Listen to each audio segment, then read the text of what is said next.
Hi, it's Alaska Granny. I'm out at Granny Camp, which is my off-grid cabin in Alaska. I like to spend a lot of the summertime out here, but I've never been out here and stayed in the wintertime. And I thought to myself, what if I actually needed to come out here, use it for a bug out location?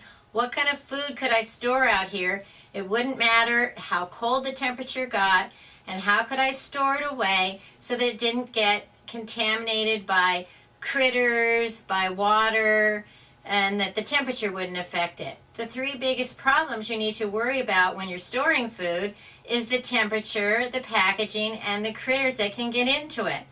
I've been experimenting with leaving food out here over the last 2 years to see what foods will keep over the long, cold Alaska winter and still be safe to eat no matter the circumstances.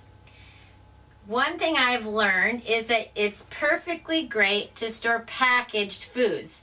So I do leave some things like the Mountain House, some MREs, and I even buy packaged noodles, things like that, and I'm able to leave them out here. But these are not going to be a good container to store them in because of the critters. They're going to get in, chew things up. I might even have a problem with bears. So one of the things that I've done is store them into buckets. You can put them into buckets, seal up the lid. The hard plastic helps eliminate the problems with the smell, keeps your packaging safe from things that can burrow, dig, and chew. I take the pastaroni, I put one box into a Ziploc sandwich bag, then I roll up the bags and store them together in a jar that's sealed with a lid. The package is now safe from animals that can chew, and it's also safe because the smell is not drawing wildlife in to look for something to eat.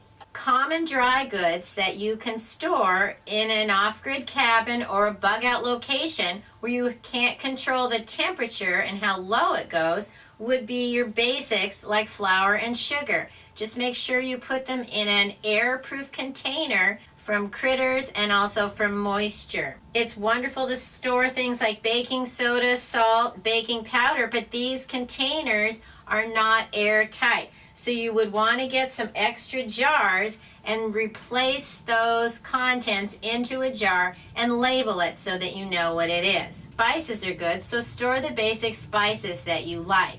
Make sure then that the containers are airtight so that you don't have a problem with contamination.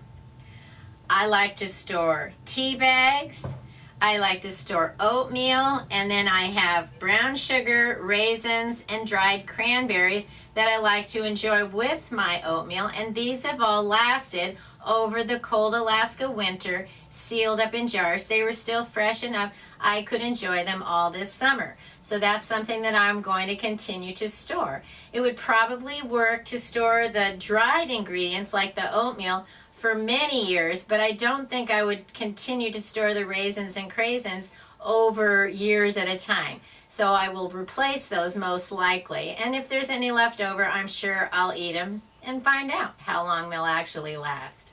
Dried beans and rice are everyone's go-to for an emergency situation, and they're a dry good that are great to store, whether it's an off-grid cabin or a bug-out location. If you're like me and you have a location where you can't control the temperature and things will freeze, think about packing up dry goods. Whatever foods you decide to store, make sure that they're in appropriate packaging so that you keep out the critters and any moisture. Put them in jars, put them in plastic containers, put them in plastic bins, keep them sealed up so they'll stay fresh as long as possible. No matter your circumstances, make sure you're stocking up on food and supplies while things are readily available to ensure that you and your family will always be okay no matter what happens. Learn more at alaskagranny.com. Please subscribe to the Alaska Granny channel.